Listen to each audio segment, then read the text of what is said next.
Creating content in Cuba isn't easy, especially when exposing the country's serious reality. Today we're going to talk a little more about this, about the complete lack of freedom to express yourself and how you have to be very careful. When you create content and want to tell the truth, today we're talking with a content creator who is still in Cuba and shares her reality. Hello everyone, how are you?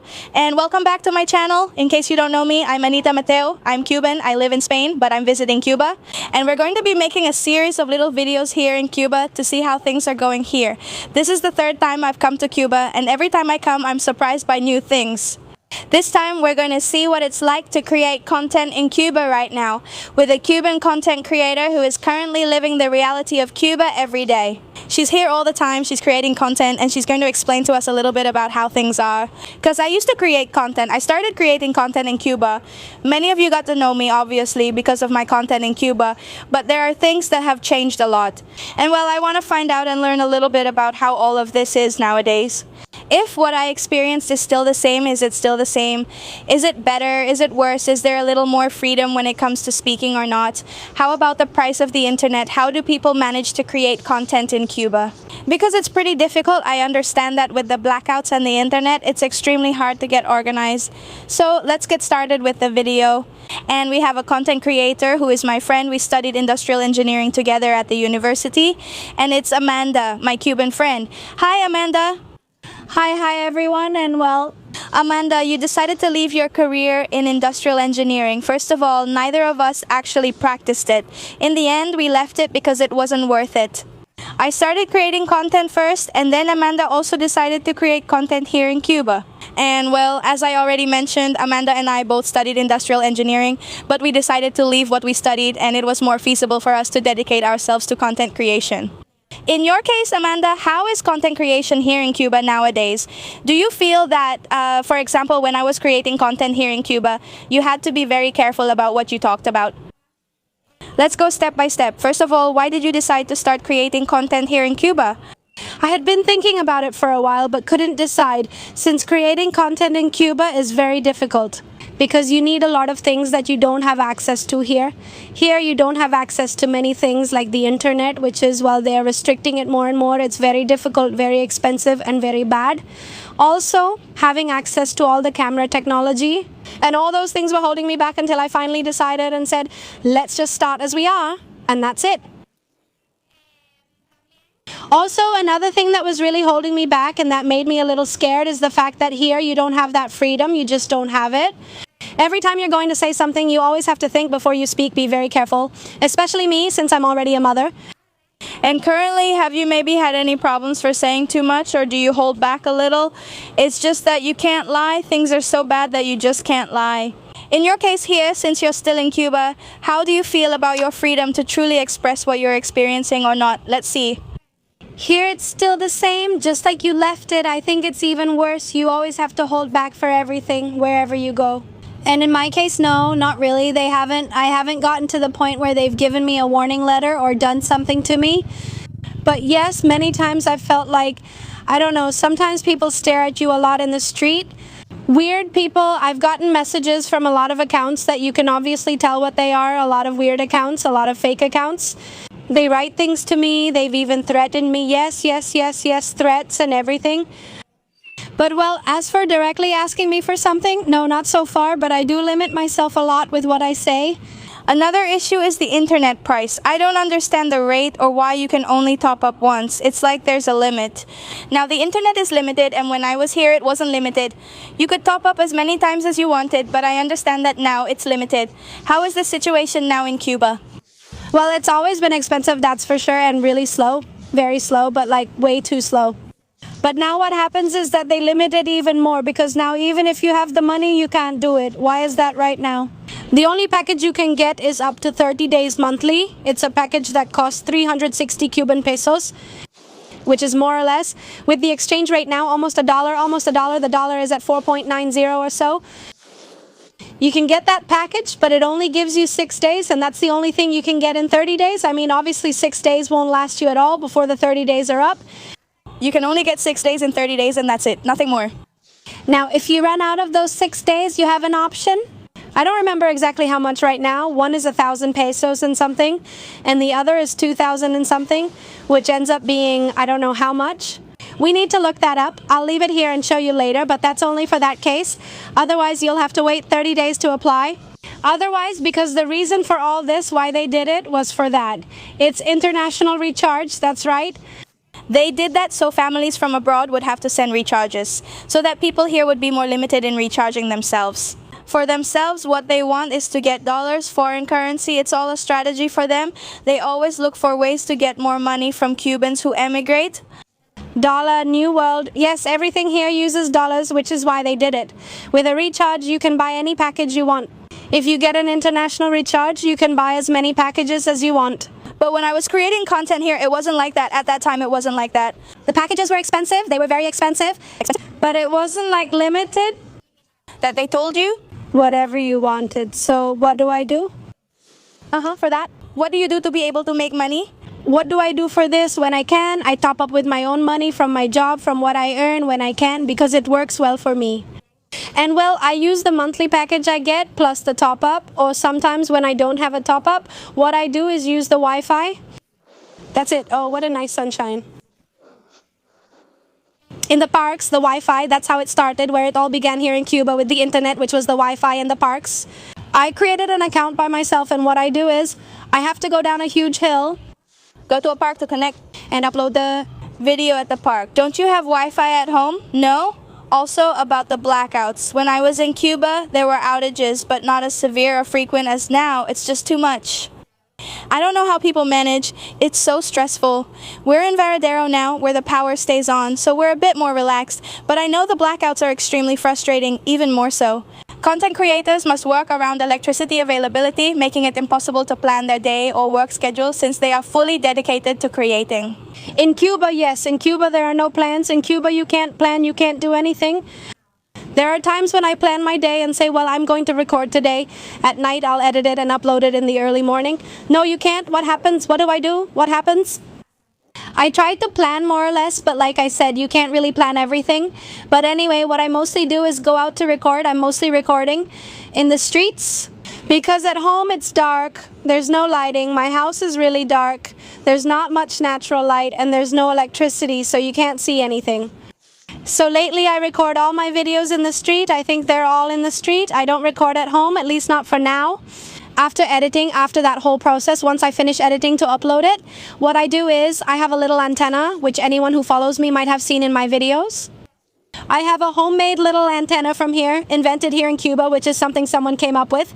It's like a base where you put your phone, and with an antenna you place it on top. You have to raise it up high. And yes, so what do I do with that antenna in the early morning? Because not even with the antenna, sometimes during the day I can't connect well. Because to upload a video you need a lot, so what I do is from my phone, which is an iPhone. Just to clarify, you can't upload videos. At least I haven't been able to. You can't. It's impossible. Mission impossible. I transfer it to an Android phone. I connect the Android phone to the antenna and I upload it. On average, around 2 or 3 in the morning is when it uploads pretty quickly for me. But Amanda, I have an iPhone. What's wrong with iPhones in Cuba? When I was in Cuba, I had to use a VPN and rely on someone else to create an iCloud account for me since I couldn't make one myself. What's your issue with the iPhone that you can't? Let's see. What's going on? I had never had an iPhone before. It's my first time and a lot of things surprised me. Did I know how complicated it is to have an iPhone in Cuba? I also did it for the quality videos and other things I couldn't do with an Android. And so in order to, I don't know what's going on, according to the technician who set up the account for me, he explained the connection is very unstable. It's not about how bad it is, but how much it fluctuates. It's always going up and down, as you can see when you're connected. And so does that make the iPhone unable to upload a video that takes 2 days, 3 to Unipic? It still won't upload it for you? In fact, I've uploaded reels on Instagram and I go in, I don't know, sometimes it uploads, yes, but there are times when it takes me almost an hour to upload it. An iPhone, I'm recording now because just to clarify, I started with a Samsung 12. A 12, and we all start out with a phone that's basically useless. And we start improving as we begin to earn a little bit of money. Of course, and well, I thought if I can't get a camera right now, the most affordable thing, the closest thing to a camera is an iPhone. So I got one. Also, the other small things I had were the mic from the video, the one you sent me. Very good. They're really good, honestly. And 2 people have seen it and told me, yes, they're really good.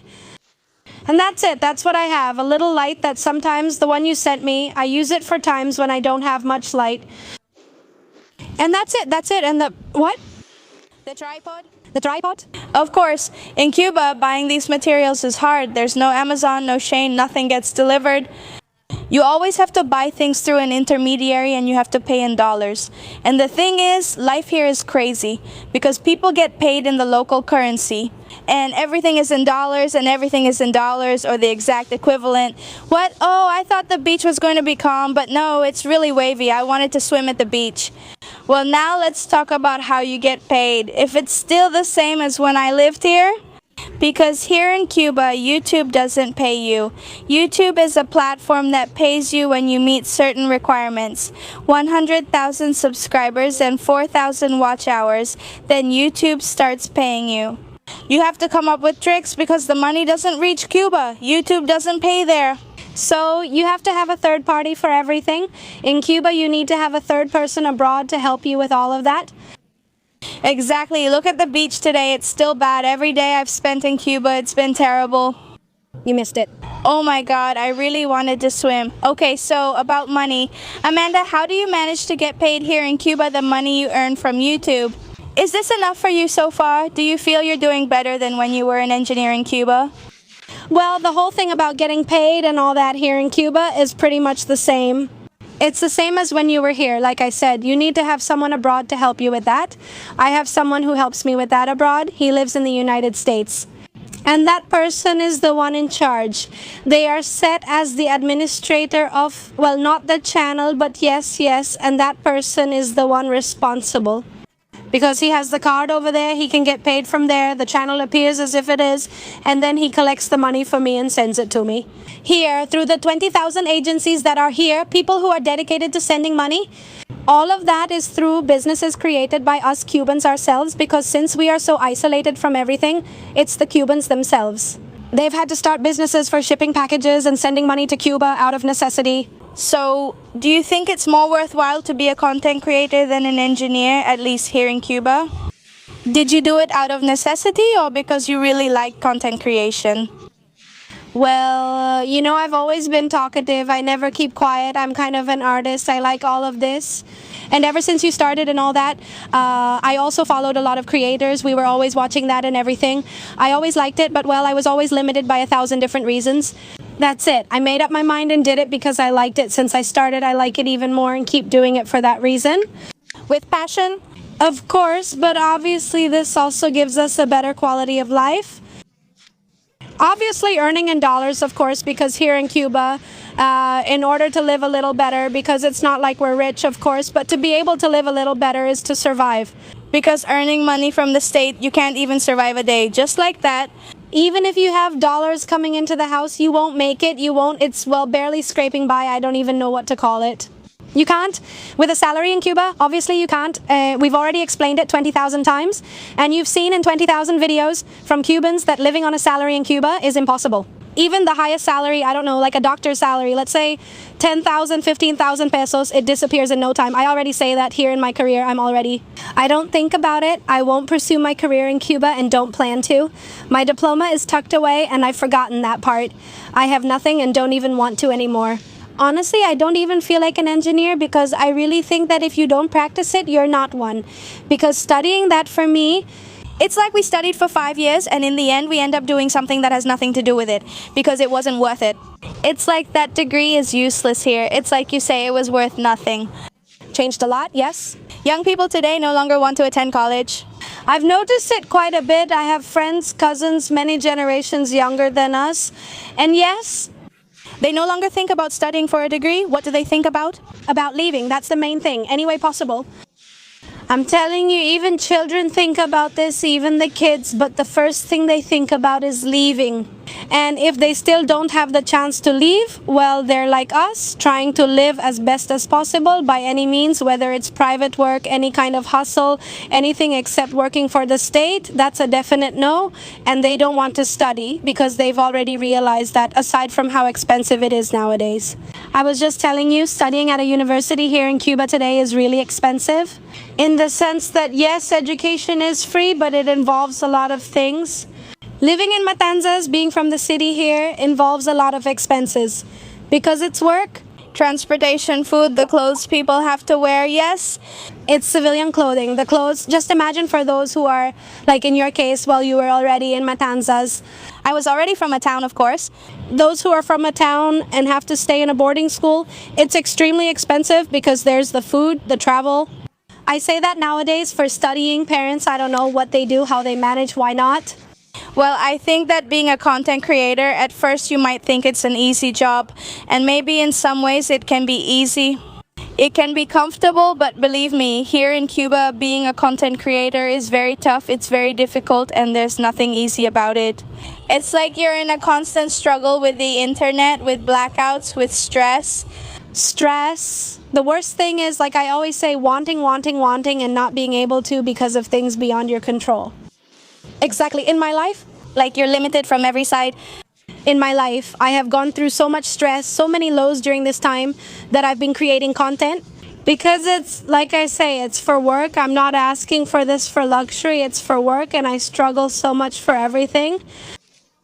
Believe me, many times you have to like yourself. Like I say, you have to like yourself because believe me, if you don't have the towel, it's a total challenge. Who knew in college that we'd end up doing this? Would our classmates be laughing at us? They already bullied me when I made videos. Yes, since I started, many people have contacted me. What kind of hate comments do you get? I used to get a lot, starting in Cuba and even after I left when my life improved. Even more because I think people like to see me struggling, not improving in life. While you're here in Cuba, do you get hate? Yes, not much. I get more from fake accounts, those weird ones that message you. Things I won't even mention, but yes, I would say it's not much, but I have received hate like from, let's see. Something happens to us Cuban women when we're in Cuba. People see us living, well, the reality of our lives. And they're like, oh, poor thing, oh, I don't know this and that. And they always comment because I'm sure they do it to you too. I hope one day you can leave and have a better life. When that time comes, things will improve. That's when they start judging you. You used to be more humble. I miss how you were in Cuba. Now you think things, it's like they can't stand you. Now I have my life. Maybe just like those people who used to say, oh, I hope you get better. Well, I don't have a life with all the basic needs covered like you do. I've lost my humility, which is why they say those things to you. No right to. I don't have the right to improve. That's something that, for example, when I left Cuba, oh, so much hate. In Cuba, I also got a bit of hate, but when I left, it was like even more hate. And it's like, ma'am, but you were the one telling me I hope you get better. So is it something that maybe happens to you too, that you'll have to face at some point? Yes, that's why I say it rarely happens to me. But even here in Cuba, I've noticed people get what we call luxuries, which are considered normal elsewhere. But they go to a hotel, they maybe go to Eat at a restaurant and they finish. I've seen really nasty comments, I'm telling you, but I haven't received that much on that side. Because, I mean, what are they going to say to me if my life is just like any ordinary Cubans? But yeah, I've seen it a lot, and I've even seen it happen to you. Yes, there are comments that really say that Cubans don't have the right to... no right to prosper. It bothers people, I don't know why, but anyway. They wish it for you, they want you to, and yes, all the time, but just when you have it, you stop being humble, like you said. But anyway, it's okay now. At some point, Amanda will also have a better life, let's hope, so subscribe to her channel and support her so that can happen someday. Don't forget to subscribe, like, and all those things, and leave a comment below with your thoughts on whether you liked this video, if you didn't like it, all those things. What do you think about creating content in Cuba? What surprised you the most? Thank you so much, Amanda, for participating. Thank you so much, darling. I'm so happy to be here with you. We hardly see each other anymore. I don't know when you'll come back again, so we have to make the most of it, go for a little walk. Very few. You were here for just a short time, but I'm grateful you came and that we're making this video together. Now we'll record another for your channel. Yeah, so that's it. I'll be waiting for you over there. Bye, thank you for watching.